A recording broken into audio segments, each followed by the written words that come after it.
So what damage do honeybees cause in a building? It really depends where the bees are. So I'm going to list some of the most common areas that you get bees within a building. So we're going to start off with a chimney. So having bees in a chimney is probably one of the worst places to have honeybees. And that's basically because the chimney flue normally leads down inside a building void. Sometimes chimneys on the first floor of the property, which is the first floor up the stairs from the ground floor where the kitchens are and what have you.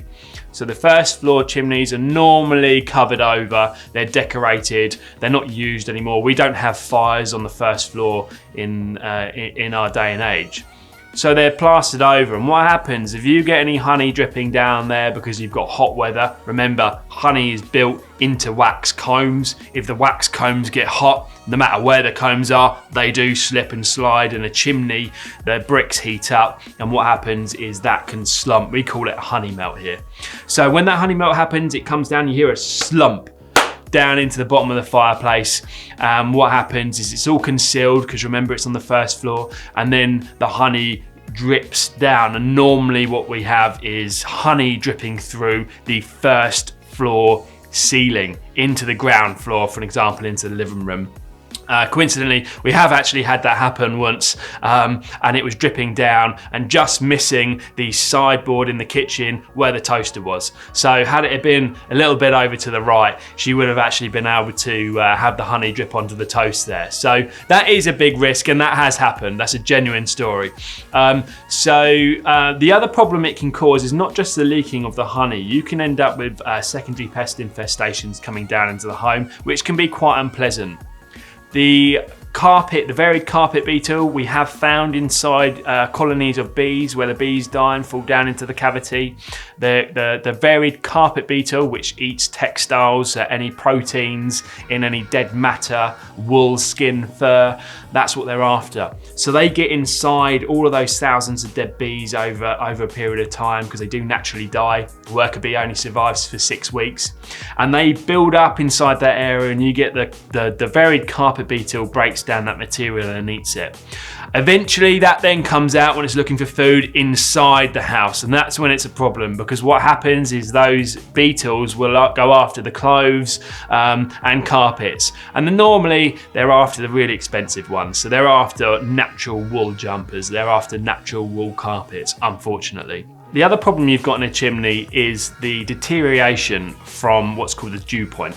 So if the chimney's blocked off at top, where, I don't know, an example, someone had tried to seal the bees in after probably an illegal treatment, or one that hasn't worked very effectively, or if someone was just sealing the top, the bees can't escape.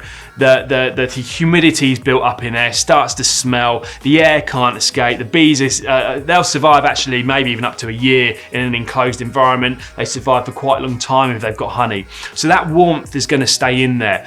And then what happens, your dew point's formed. The dew point is formed when it gets cold outside. The moisture gets inside the masonry fabric of the building, and then it then expands and it cracks the mortar joints on the outside of the chimney. Normally when we go to bee jobs, the chimneys are in a really bad state of repair because this dew point has formed and the masonry is fractured. The other problem that can happen is the top of the chimney, which is known as the flaunching or the bedding in.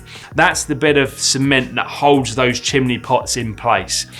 That normally ends up cracking because that's the area that's exposed to sunlight, the cold, the wind, the rain. And if you've got honeybees in there as well, and you've got that humidity rising up and the heat that's naturally made from the bee colony, that sits at the top. And if it's trying to escape and it can't, again, you get that dew point that's formed all around the top, and that really fractures away at that flaunching. So that can become cracked, and then you've got a problem if those chimney pots start leaning because the flaunching isn't holding them in place. That can be quite a big problem as well.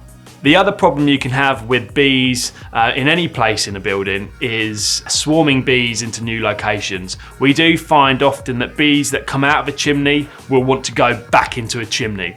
So this happens by what's called bee swarming, where 50% of the colony will leave a hive or a place it's living, and they will swarm off and land into another place. We find that the queens that come out of chimneys will normally go back into chimneys. Queens that come out of roof spaces will normally go back into the roof spaces. Queens that come out of soffits will normally go back into soffits. Soffits are the boards around the edge, bottom part of the roof. It's like the boxing in where there's a nice void space. They'll all normally go back into places like that as well. We do find that bees aren't often very damaging if they're left for small periods of time, but do remember, if you've just bought the house or you've not been looking at that location of the building very often, they may have been there a lot longer than you actually realise. We do find sometimes that people expect that the bee colony's only just turned up, and we open it up and there's 300-400 kilograms of honey in there. They can make up to 50 kilograms in a good year. So if they've been in there a few years, there might be a lot of honey in that void space.